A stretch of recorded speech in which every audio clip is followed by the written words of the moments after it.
Sveikos brangiosios ir brangieji.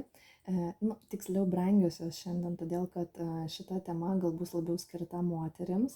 Nors, jeigu mane žiūri vyrai, žinau, kad tikrai yra žiūrinčiųjų, tai tada galite persiversti į savo pusę. Ta prasme, jeigu jūs žiūrite ant moters, tai aš kalbėsiu apie vyrą, o jūs galite savo tą veidrodinį padaryti variantą, kad būtent kalba apie moteris. Žinot, šiandien tokia atėjo tema į galvą, padarysim, ar jūs esate vienintelė jo gyvenime, ar yra kitų moterų. Ir šiandien, manau, padarysim ne vieną variantą, padarysim 3 variantus. Tai, kaip visada sakau, rinkitės intuityviai, pagal kortų nugarėlės arba pagal skaičius. Ir tiek, manau, labai neišsiplėsiu šiandien, tik tai dar trumpas priminimas. Iki kovo mėnesio galo, čia liko jau mažiau nei savaitę laiko, būtent nuolaida sielos formuliai, tai kas dar nespėjote pasinaudoti galimybę, tai registruokitės, kad galbūt pažinti save, atrasti kažkokias savo stiprias, silpnas pusės, kad gal pradirbti kažkokias neigiamas savybės, atrasti, kur jūsų ta monetizacija, kur jūsų uždarbis, kur jūsų karjera, kokie jūsų talentai, koks jūsų karminis kelias, koks jūsų juodas mėnulis, pasąmonės demonas, kaip reikia su juo dirbti. Tai vat kas dar jaučiate nerealizavusi savęs arba kažkaip nežinau, kažkokios pasikartojančios gyvenime situacijos, kas kelia klaustukų ar ne, tai prašau, jau kaip norėjau sakyti dar, bet jau mažiau nei savaitę laiko iki kovo mėnesio akcijos, tai vietoj 70 eurų, dabar 35 eurai. Ir taip, pasinaudokit galimybę tikrai, nes manau, sekančią akciją skelbsiu tik tai vasarą, nes jau galvoje susidėliojau tokią viziją, kad į sezoną vieną mėnesį kažkurį paskirsiu būtent tai nuolaidai. Nuolatos žinoma nebus tokios kainos, tai kas dar nesiryžote, prašau, o šiaip tai vasarą tikrai kažkurį tai vasaros mėnesį ir vėl paskelbsiu nuolaidą, dar tikrai bus galimybė, kas dabar gal negali, ar dar kol kas dvejoja, tai žinokit, sekantis bus vasara, tik dar tiksliai nežinau kurį mėnesį. Tai tiek, plačiai taip nesiplečiu. Pradėsim nuo pirmojo varianto, kitus patrauksim į šoną. Žinote, kaip šiandien darysim? Darysim taip. Jūsų signifikacijos mes nedėsim, išdėsiu tik kelias kortas, kad jūs jį atpažintumėt, jo signifikaciją. Pažiūrim, koks jis arba kokios jisai dabar energijose. Galbūt kas vyksta jo gyvenime, gal kažką tai parodys mums, aplamai kažkokią tai gal situaciją, ne tiek kiek apibūdinimo. Pažiūrėsim. Tai trumpai keletą kortų apie jį. Pažiūrim, čia filmuoju.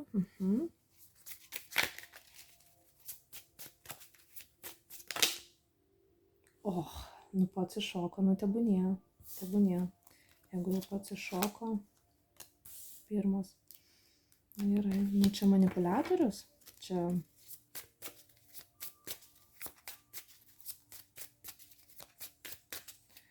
gerai, dar kelios kortos ir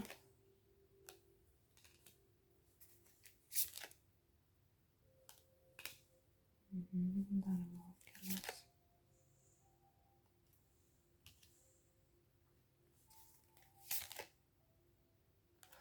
Čia labai įdomi signifikacija vyro, žinokit, aš jums pasakysiu.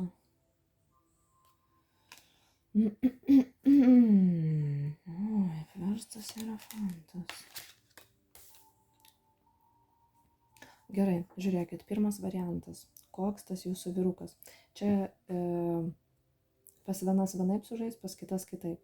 Pirmas dalykas, ką galiu pasakyti, manipuliatorius numeris 1. Tai gali būti manipuliuoja jausmais, manipuliuoja jumis konkrečiai, manipuliuoja netgi vaikais gali būti, manipuliuoja mintim jūsų, žodžiais, ta prasme įvairios manipulacijos. Kitas dar variantas gali būti labai susikoncentravęs ties savim ir didelis egoistas.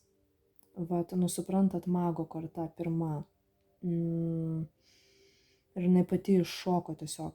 Tai vat bet žinot, iškart aš noriu kalbėti, aš, apie mane, man, vat tie žodžiai, žinot, kai žmogus jaučiasi pasaulio bamba. Šiaip iš esmės yra porinis žmogus, jisai negali toks jausmas būti vienas. Nors sukasi gyvenimas aplink jį aš, bet turi aplink jį dar, žinot, kitos planetos toks jausmas suktis, žinot, vat aš Saulė, ar ne, mano vat Saulė yra ego, o aplink mane visi turi suktis. Ir jisai šiaip yra iš esmės porinis žmogus, jisai gali, tarkim, jeigu žinote, kad esate ne tik jūs, kaip pavyzdys, jeigu pati net nujaučiat žinot, tai vat jisai labai greit susiranda alternatyvą kitą, jam reikia pastoviai poros, reikia, kad būtų kažkas šalia nuolat. Vat jis negali toks jausmas būti vienas. Prie mago dar šalimais aukščiausios žinios korta. Tai jisai dviejose energijose, suprantat, kas susieta, ta prasme, dar, čia aišku labai nedideliam procentui žmonių, bet čia galimas tas variantas, kai žmogus konkrečiai užsiema magiją, užsiema kažkokiais ritualais, galbūt domisi tuo, galbūt skaito kažkokią tai literatūrą, ten skaito, galbūt pats deda taro kortas, galbūt kreipiasi pas kažkokią tai būrėją. Ta prasme, suprantat, magas aukščiausia žinia, ta prasme, arba jisai pats tai labai įnikęs, arba domisi, arba kreipiasi pas tokius. Ir, yra tam polinkis. Jeigu jisai galbūt to nepanaudoja, tai galbūt jūs pati nujaučiate, kad jisai, ką pasako, tas išsipildo, arba ką kažkaip, galit net sakyti, prikarksėjai. Žinot, čia tas, arba turi labai stiprią intuiciją ir jūs pati jaučiat, kad jisai turi intuiciją. Galbūt su tom kortom pas jūs mentalinis kanalas gerai surištas, galit vienas kitą jausti, girdėti jį, ar ne? Tai čia labai, toks pirmas variantas, žinokit, toks ezoterinis vyrukas, ezoterinis. Arba jeigu jisai to, žiūrėkit, eina kokie žodžiai, jeigu jisai savyje neišugdęs to, jeigu jisai tinkamai nepanaudoja, tai jisai tada nueina į minusą, tai tada pasidaro egoistas, teroristas, diktatorius, aš aplink mane, visi sukitės, visi čia mane mylėkit, aš čia toks nuostabus. Dar ką jisai rodo, kad jisai gali būti moteriškose energijose. Suprantat, jisai ne kaip, rodo, ne kaip lazdų karalių, ar ne, kaip pavyzdys, o kaip lazdų karalienė.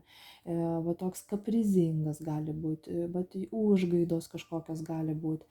Gali būti, žinot, kaip yra lazdų karalienės, tokios pritraukiančios, tokios magnetizmo turi ir jisai gali irgi elgtis panašiai. Žinot, kaip elgesi moteris tokios, taip kažkaip pritraukia, ar ne, kažkaip, net nežinau, žinot, kaip tai,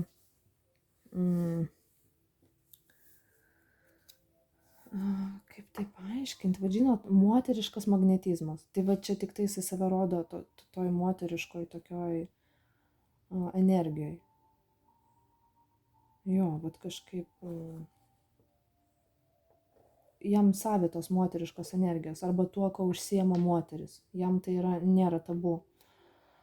Ir prieš tai dar buvo perverstas hierofantas, tai žiūrėkit, jisai dar aplamai, dabar aš tik padėjau normaliai atverstą, bet kai aš ją paėmiau, tai jinai buvo aukštinkojom. Tai irgi byloja apie tai, kad pas jį gali truputėlį nebūti dvasingumo, žinot. Žiūrėkit, jeigu jisai, maža ką, jeigu užsiimtų kokią magiją, jam būtų vienodai pasekmes. Jisai nežino apie visatos dėsnius, apie tą bumerango efektą, tą atpirkimą vadinamą, ar ne. Jam, kaip sakant, jam žalia šviesa visur. Jisai neturi tų vertybių tokių stipriai. Perverstas hierofantas dar gali būti byloti apie tai, kad tai jūsų, pavyzdžiui, buvęs vyras, kuris, nu, vat, su kuriuo jau galas, ar ne? Ta prasme, jisai jau nebestatusi, jūs su juo jau nebestatusi, ar ne?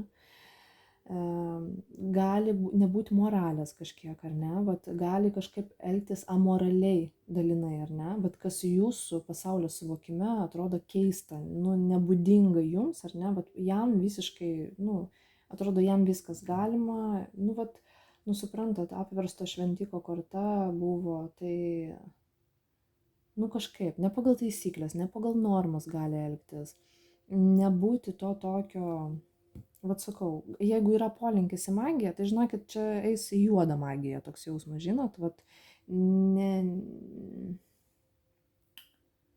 be moralės, va taip galėčiau sakyti. Jeigu žmogus nelinkęs pats to užsiimti, jisai nueis pas būrėją, gali pasakyti, va tu čia padaryk ten ką nors. Jeigu ten, tarkim, tiesiog turi tam polinkį, ar ne, va turi intuiciją, turi va tą manipuliavimo, tą tokį, tai jisai suprantat, tiesiog gali manipuliuoti žmonėm be moralės, be jausmų, ar ne, vat, kad kitam gal skaudu, kitam, nu, bet čia toks, žinokit, šiandien variantas, toks energija tokia, kaip ir, vat, net kalbėti norisi greitai, ar ne, vat, jinai kaip ir tokia traukianti, jinai tokia ganėtinai gali būti greitas žmogus, greitai gali kalbėti, vat, toks, vat, žinot, bet viduje ten nelabai yra dvasingumo, bet ką galiu pasakyti. Daug kalbų, bet moralės ir viso kito mažoka. Gerai, manau atpažinote, jeigu tai jūsų. Primenu, netempiam informacijos ant savęs. Jeigu tikrai žinote, kad čia ne apie jį, pasirinkite kitus variantus arba tiesiog galbūt ne jūsų diena, ar ne? Tai tikrai nereikia... Na, kas čia dabar yra? Nereikia apsikrauti tą informaciją. Gerai, žiūrėkit, dedam kortas ir žiūrim. Pati pirmoji, kuri išeis moteris, tai čia būsite jūs, nes, nu, juk visi kortų skaitimai ant jūsų energijų pastatyti, pavadinkim taip. Tai išdėsiu kažkiek kortų ir žiūrėsim, ką pasakys, ar jūs esate vienintelė, ar yra kitos. Jeigu bus daugiau moterų, tai tada aš jums apie tai pasakysiu. Aš turiu daugiau moterų.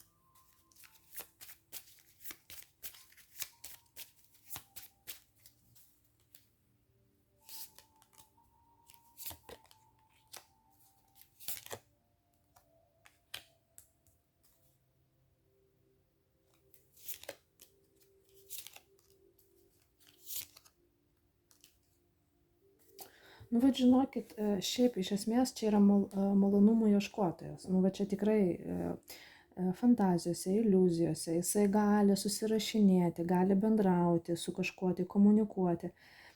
Bet va šiam, va mes žiūrim šį laikotarpį, ar ne, va dabartį, netolimą gal ateitį, truputėlį praeities, ar ne, tai vat dabartinė ta situacija, kad jisai labiau dabar sukoncentruotas ties pinigais.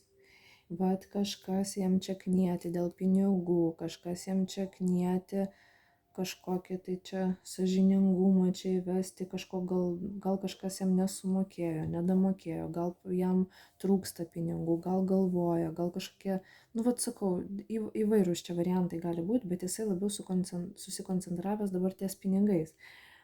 Pabendrauti su kažkuo gali, bet žinokit, kaip personos, ar ne, man neišeina moterų. Bet įdomiausia tai, kad jisai ir jūsų neišdėjo. Tai vat toks jausmas ir jisai gali ir apie jūs netiek daug galvoti. Bet žinot, vat turi savo kažkokią viziją, svajonę, ten kažkokių savo problemų. Ir toks jausmas bendrauti gali su kažkuo, komunikuoti gali, bet kad būtų kažkoks sąlytis, kontaktas, to nematau. Ne, nu vat matot, 8 taurės, kol kas išeina nuo tos temos. Ta prasme, jisai, ne, kol kas, ne, nu vat matot, pinigų, kažkoks pinigų trūkumas. 3 pentakliai jam, jo, žinokit, ne. Koks jisai bebūtų, vat ką apibūdinau, koks jis bebūtų, ten manipuliatorius, ten magnetas gal moterų ar dar kažkas, žinokit, šiam laikotarpiu ne, nematau to. Jisai krenta ir pasirinkimų tokia korta ir jisai gali iš esmės gyvenime dažnai gal būna pas jį situacijos, negali apsispręsti, gal renkasi tarp moterų, gal ten, bet vat dabar šiam laikotarpiu jisai susikoncentravęs ties savim ir pinigais, žinokit.